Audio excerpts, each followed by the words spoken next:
Missing someone without you.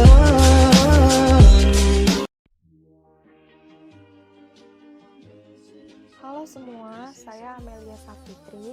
Di sini saya akan memberitahu kalian sedikit mengenai proses spermatogenesis dan oogenesis.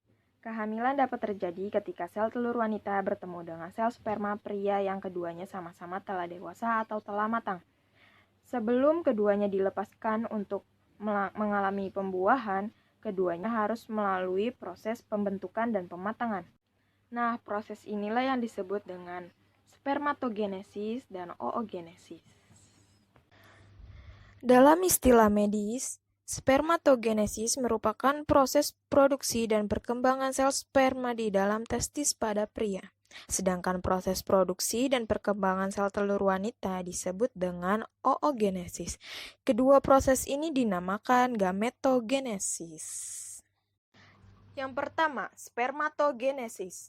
Sperma terdiri dari 3 bagian, yaitu kepala yang berbentuk oval, badan, dan ekor yang panjang.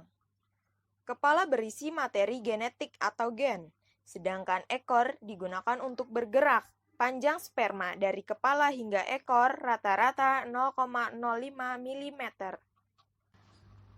Spermatogenesis dimulai di dalam testis. Di dalam sistem tabung kecil bernama tubulus seminiferus, sel awal sperma yang berbentuk lingkaran berkembang hingga berbentuk seperti kecebong. Setelah itu, sperma pindah ke epididymis.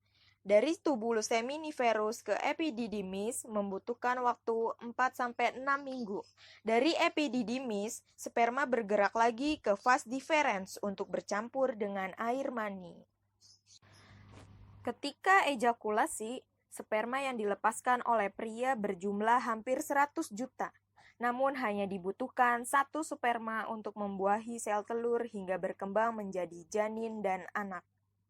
1 jam setelah ejakulasi, setidaknya 32% sperma akan mati.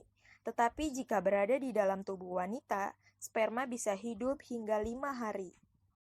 Kedua, oogenesis. Selama masih di dalam kandungan, ovarium wanita mengandung sekitar 6-7 juta sel telur. Saat baru lahir, jumlah sel telur berkurang hingga menjadi sekitar 1 juta buah. Telur-telur ini tertidur dan baru akan bangun ketika mereka menginjak usia pubertas. Usia masa pubertas inilah oogenesis atau proses pembentukan sel telur terjadi selama 1 bulan sekali, mengikuti siklus menstruasi.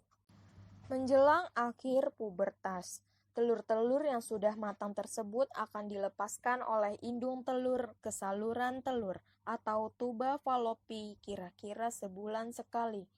Jika berhasil dibuahi oleh sperma, sel telur akan menetap di tuba falopi dan menempel di dinding rahim. Kalau tidak, sel telur akan dikeluarkan dari dalam tubuh sekitar 2 minggu kemudian bersamaan dengan darah dan lapisan dalam rahim. Di masa pubertas, dari sekitar 1 juta sel telur yang ada tersebut, hanya akan tersisa sekitar 300.000 buah. Dari jumlah tersebut, hanya 300-400 telur yang matang dan akan dilepaskan selama masa reproduksi wanita. Seiring bertambahnya usia wanita, jumlah dan kualitas sel telur yang tersisa pun akan semakin menurun. Spermatogenesis dan oogenesis merupakan proses biologis yang berkaitan dengan fungsi reproduksi. Dari kedua proses itulah awal mula manusia dapat tercipta. Jika proses spermatogenesis dan oogenesis terganggu, maka kesuburan seseorang dapat terganggu. Anda bisa berkonsultasi dengan dokter untuk menjalani pemeriksaan kesuburan. Terima kasih. Wassalamualaikum warahmatullahi wabarakatuh.